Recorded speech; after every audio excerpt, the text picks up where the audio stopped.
human body is made to walk. Our bodies function better when we walk. We are healthier in many ways when we walk. There's almost nothing that we can do for our own personal health that creates more benefit than walking. Walking 30 minutes a day, 5 days a week, actually reduces the rate of people becoming diabetic by over half. We have an epidemic of diabetes in this country. The number of diabetics has doubled, and people with diabetes now use over 40% of the healthcare dollars spent by Medicare. We could cut the number of new diabetics by more than half if people simply walked that half hour a day, 5 days a week. The benefits of walking are so good that they are hard to believe.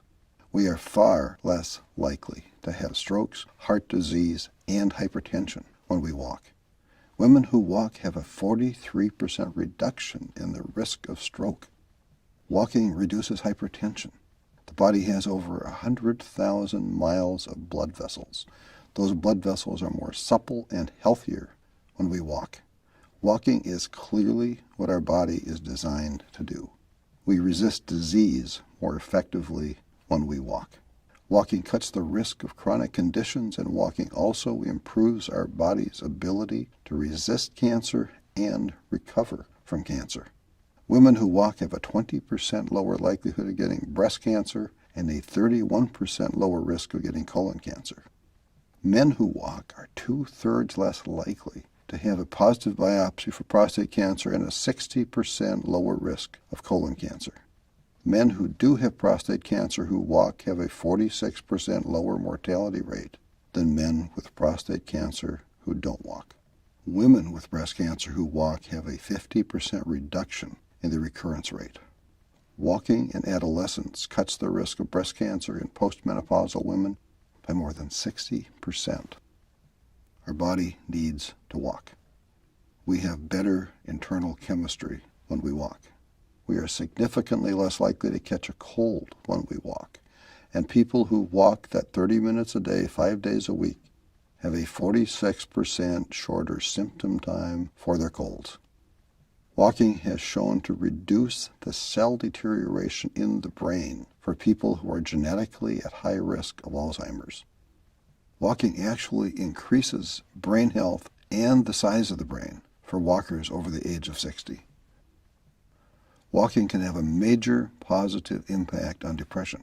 Several studies have shown that walking 30 minutes a day, 5 days a week, has had a more positive impact than some of the antidepressant medications and has significantly increased the effectiveness of those medications. People who walked were also significantly less likely to be depressed after a year. Walking creates positive neurochemicals, and it is the easiest health improvement strategy to maintain over time. It doesn't take very much equipment to walk. We don't need to run or jog or swim to get the benefits of walking. The human physiological need to walk is a basic need that we can meet by just walking. Walking strengthens the heart. Walking strengthens our bones. Walking half an hour a day has health benefits that exceed the benefits of losing 20 pounds. In fact, an overweight person who walks can have lower health risk than a thin person who is inert. The health risks of being inert are just becoming known, and they are considerable. Lancet Magazine and the National Institute of Health have all endorsed walking as one of the very best things we can each do for ourselves. The Harvard School of Public Health and the Mayo Clinic have saluted the benefits of walking.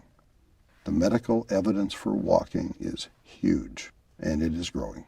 The very best news might be that we don't have to walk that 30 minutes every day in one straight period of time. We can break it up and still get full benefits. We can walk 15 minutes twice a day and get the same health benefits.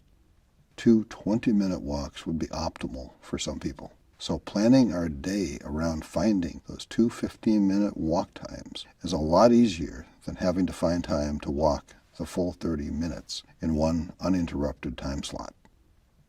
We all need to walk. We owe it to ourselves to walk.